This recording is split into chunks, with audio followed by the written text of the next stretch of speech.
बंदो गुरुपद कंज कृपा सिंधु नर रूप हरि महामोह तुम कुंज जासु बचन रवि करनी करो धन्य धन्य सतगुरु सुखदाय महिमा कही न जाए जो कुछ कहो तुमरी कृपा मोते कछु न और व्यक्त रूप में प्रातः स्मरणीय अनंत श्री विभूषित परम पूज्यपाद सदगुरु महाराज के चरणों में कोटि कोटि नमन। मंचासन पूज्य बाबा विशिष्ट गुरुजन उपस्थित सत्संग प्रेमी महानुभावों माताओं एवं बहनों सभी के अंदर में बैठे हुए परमात्मा को कोटि कोटि नमन।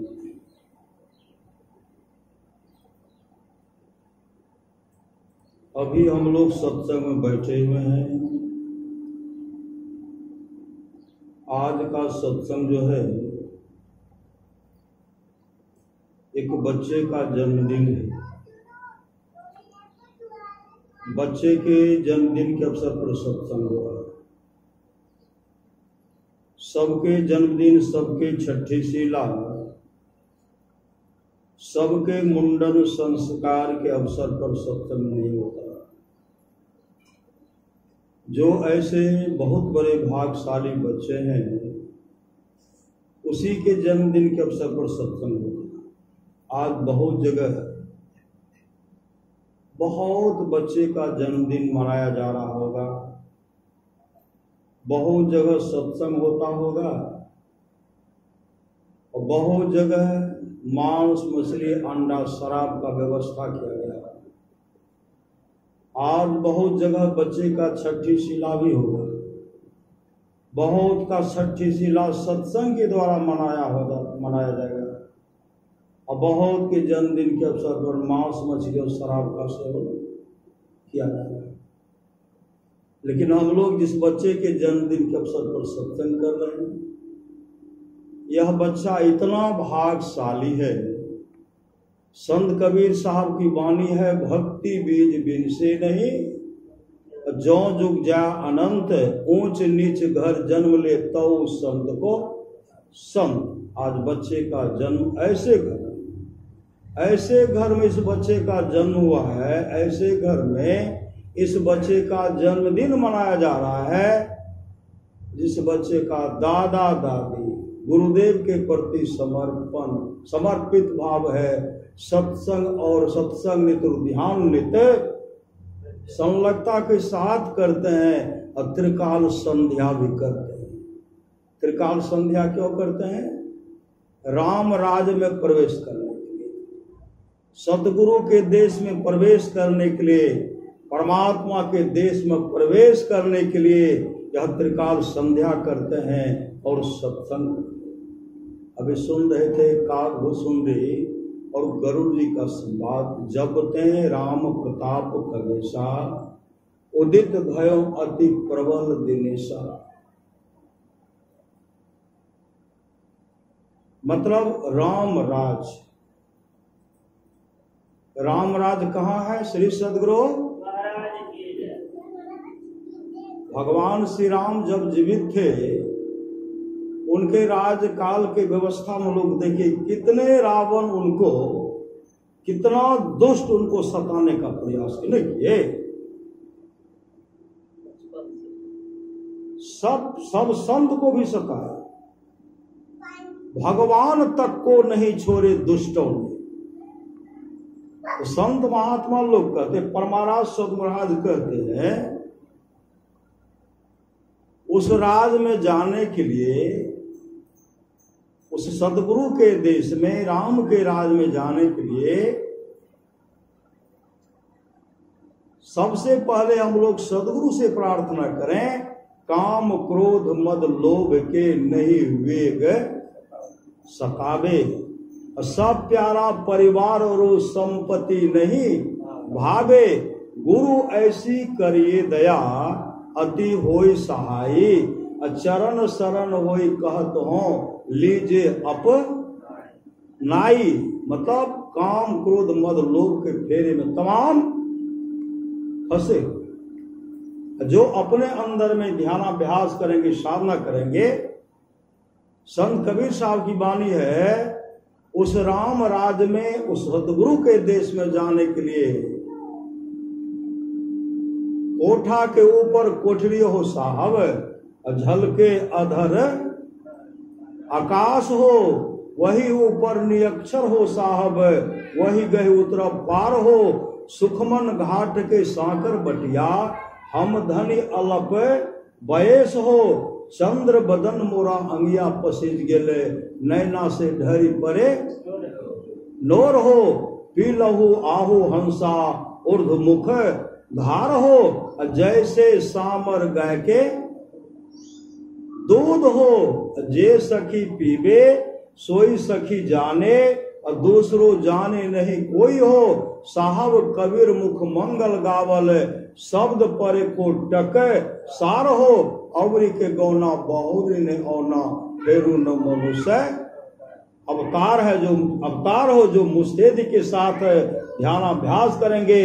परमाराज संग्रह की वाणी है, घटतम प्रकाश व शब्द पर त्रय, जीव पर है छार है, कर दृष्टि अर्जुन योग साधन, ये हटाना चाहिए, इनके हटे माया हटेगी, प्रभु से होगी एकता। मतलब उस समय अगर यह सब पर्दा हट गया, प्रभु और आप में कोई अंतर नहीं होगा। आप उस देश में, परमात्मा के देश में, राम के राज में, सदगुरु के राज में प्रवेश कर जाएंगे। उसके लिए सत्संग की बहुत बड़ी आवश्यकता, पहले सत्संग करना पड़ेगा। रामचरितमानस माया सुनि समझहि जन मुदित मन, मज्जहि अति अनुराग, लह चार फल अछत तनो, साधु समाज प्रयाग। रामचरितमानस माया मति की रति गति भूत भलाई, जब जही जतन जहां जही पाए, सो जानव सत्संग प्रभावों, लोकों वेद न आन पाए। तमाम चीजें आज तक जिस किसी को प्राप्त हुआ है, सत्संग के प्रभाव से हुआ जानना चाहिए, लेकिन इनमें सदगुरु की कृपा चाहिए। सदगुरु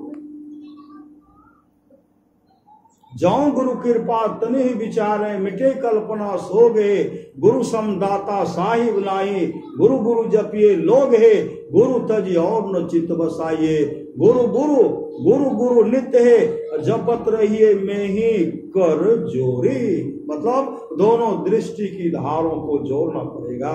जब दोनों दृष्टि की धारों को जोड़ेंगे तो परमाराज सुखराज कहते, तब क्या होगा, ऐन महल पट बंद के चलो सुख मन घाटी हो, दृष्टि डोर अस्थिर रहे, तम बिचही में फाटी हो। अंधकार जहां तहां लुकाने लगता है, सुने ना, तम बिचही में फाटी हो, अंधकार मंडल का छेदन होगा, प्रकाश का दर्शन करेंगे। जैसे प्रकाश का दर्शन करेंगे तब समझिए कि राम राज में हम लोग प्रवेश कर गए। प्रकाश का दर्शन हुआ, समझिए राम राज में हम लोग प्रवेश कर गए। उस राज में प्रवेश करने पर प्रकाश का दर्शन होगा और शब्द भी सुनेंगे। जो गुरुदेव बताते हैं उस शब्द को पकड़ने के लिए सत्संग योग में पढ़िए, ओम युंजानः प्रथमम मनस्तत्वाय सविताध्यम, अग्नेर ज्योतिर्निचाय पृथिव्या अद्यावरत। वेद भगवान उपदेश करते हैं, मनुष्यों, जगत प्रसव करता ईश्वर का तत्व ज्ञान प्राप्त करने के लिए सबसे पहले बुद्धि योग सत्संग करने के लिए कहा गया है। मानस योग मानस जप तथा मानस ध्यान करने के लिए कहा गया है। अग्नि योग दृष्टि योग की क्रिया करने के लिए कहा गया है। गुरुदेव कहते हैं नादानुसंधान सुरत शब्द योग का भी क्रिया करना पड़ेगा। परमाराज सूर्य महाराज ने मौज मा करके कहा, मौज में कि देख करके कहा, श्री सदगुरु जो 1 सेकंड भी ठीक ठीक मानस जप करेगा, 1 सेकंड, घंटों नहीं, घंटों तो अभ्यास करना पड़ेगा। 600 सहस्त्र 2100 जाप अनहद उपजे आपे। आप जिस समय 1 सेकंड भी आपका जाप ठीक ठीक हो गया, जाप है कि आप हैं, उस समय अंधकार मंडल का छेदन करेगा, छेदन होगा, प्रकाश का दर्शन करेंगे, शब्द के सहारे मोक्ष धाम राम राज में प्रवेश कर जाएंगे, सदगुरु के देश में प्रवेश कर जाएंगे, परमात्मा के देश में प्रवेश कर जाएंगे। उसके लिए नादानुसंधान की क्रिया भी करना पड़ेगा। परमाराज सूर्य महाराज ने कहा प्रकाश नहीं मिले उतनी हानि नहीं जितनी हानि की शब्द के नहीं मिलने से। अंधकार मंडल में भी शब्द होता है, शब्द सुनाई पड़ता है, लेकिन किस शब्द को पकड़ेंगे उसमें गुरु युक्ति की आवश्यकता है। और जिस गुरु युक्ति से जो उस शब्द को पकड़ेंगे वही संत के रूप में जाने जाते हैं, उन्हीं को सच्चा सदगुरु कहते हैं, उनको सच्चा संत कहते हैं। जो सच्चा शब्द को नहीं पकड़ करके इधर उधर के फेरे में पड़ गए वही हवा खा रहे हैं, जेल में सड़ रहे हैं, गल रहे हैं, पच रहे हैं। गुरुदेव कहते हैं उसके लिए मुस्तैदी के साथ ध्यानाभ्यास करें। धरणी निर्मल नासिका निरखे निरखो नैन के कोर, और सहजे चंदा उगे भवन होत इंजोर। मुस्तैदी के साथ ध्यानाभ्यास करें। ऐन महल पटबंद के चलो सुकुमन घाटे हो, दृष्टि डोर अस्थिर रहे तमें बिचहिम फाटी हो। फूले आसमान के टूटे भ्रम टाटी हो, ज्योति मंडल धस धाय के निर्खत बैराटी हो। धुर धुन गही लही परम पद बंधन लेहू, काट कौन सा बंधन आवागमन सम दुख दुजा है नहीं जग में कोई। इसके निवारण के लिए प्रभु भक्ति करनी चाहिए। बंधन लेहू काटी हो, संतन किरियह राज रही, विष भरम भिक भरम से पाटी हो। मैं ही देवी साहब दया दिन्ही भ्रम काटी हो। आप लोग जानते होंगे अक्रूर जी भगवान कृष्ण को लेके जा रहे थे कंस के पास, और हमेशा देख रेख ऐसे ढंग से लेके जा रहे थे कि कंस का सिपाही इनको पकड़ नहीं ले कंस इनका हत्या भी नहीं करते। भगवान कृष्ण के मन के बात को जान गए और भगवान कृष्ण कहते अक्रूर काका आप जो हमको लेके जा रहे हैं मेरे लिए क्या क्या व्यवस्था किए। अक्रूर जी कहते हैं मैं आपके लिए बहुत सेना का व्यवस्था किया, बहुत फौज मेरा जगह जगह पर है, आपका कंस अनिष्ट नहीं कर सकता। क्या सब किए हैं आप देखना है आपको, कहाँ दिखलाइए। पहले जमुना नदी के किनारे में कहा, पहले मैं जमुना नदी में गोता लगाता हूँ। 1 बार गोता लगाऊंगा, 2 बार लगाऊंगा। 1 बार जैसे लगाऊंगा मेरा कुछ सेना इधर किनारे में खड़ा हो जाएगा, दूसरा बार लगाऊंगा आगे खड़ा होगा, तीसरा बार लगाऊंगा उससे आगे, मतलब चारों तरफ। चौथा बार लगाते लगाते मेरा पूरा सेना खड़ा हो जाएगा। तो भगवान कृष्ण कहता अक्रूर काका 1 बार गोता लगा करके अपना सेना को तो दिखला दीजिए। जमुना नदी आके स्नान कर लीजिए, उसी समय उतरते हैं। उतर करके जैसे गोता लगाते हैं, मन में डर भी हो रहा है कि कंस का सिपाही पकड़ नहीं ले। जैसे गोता लगाते 1 बार जैसे गोता लगाए क्या देखते, अंदर में क्या देखते हैं, भगवान कृष्ण रथ पर बैठे, भगवान कृष्ण को अंदर में दर्शन कर रहे हैं। भगवान कृष्ण का दर्शन हो रहा है, भगवान विष्णु का दर्शन हो रहा है, राम रूप का दर्शन हो रहा है, 52 रूप का दर्शन हो रहा है, बड़ा रूप का दर्शन हो रहा है, मत्स्य रूप का दर्शन हो रहा है, विराट रूप का दर्शन हो रहा है। तरह तरह का सब रूप का दर्शन होते हुए उसमें भगवान कृष्ण के रूप स्वरूप का भी दर्शन हो रहा है। भगवान कृष्ण भीतर में देख रहे कि अक्रूर काका देख रही भगवान कृष्ण हाका मार रहे, अब बाहर जब देखते तो भगवान कृष्ण हाका मारते। अक्रूर काका कहते हैं, भगवान कृष्ण कहते हैं अक्रूर काका और गोता लगाइए। फिर गोता लगाते तो वही रूप का दर्शन होता है। कहा तीसरा गोता, कहा अब कोई गोता नहीं लगाऊंगा। आप कौन हैं? आप हमको जना दिए, आप हमको जना दिए। उसी समय वहां से निकले और अक्रूर काका भगवान कृष्ण के सामने ऐसे हाथ धोकर के दंडवत हो जाते। उसी से भगवान कृष्ण ने कहा अक्रूर काका, आप मेरे जिस रूप और स्वरूप का दर्शन किए, उस रूप स्वरूप का दर्शन वही करते हैं जिन पर गुरु की कृपा होती है। गुरु की कृपा होती है, जिन पर गुरु की कृपा होती है वही इस रूप स्वरूप का दर्शन करते हैं। हम दोनों भाई को छोड़ दीजिए, जहां जा रहे जहां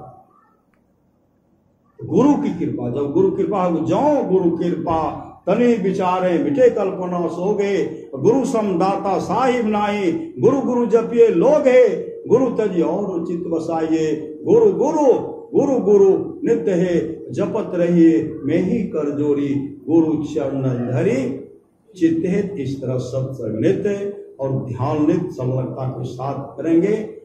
अंधकार मन अपने दृष्टि को हमेशा भौहों के बीच में टिका करके रखिए। परम संत बाबा देवी साहब ने कहा, जब भक्त नाम का सुमरन करते हुए मानस जप मानस ध्यान करते हैं, अपने दृष्टि को भौहों के बीच में टिका करके रखते हैं, उनको वहां से भगाया जाता है, उनको धकियाया जाता है, उनको विचलित किया जाता है। जो धकियाने के बाद भी, जो भगाने के बाद भी जो वहां से नहीं हटता, जो वहां से विचलित नहीं होता, तब परमात्मा उन पर द्रवे बिना नहीं रहते, परमात्मा उन पर द्रवित हो जाते हैं।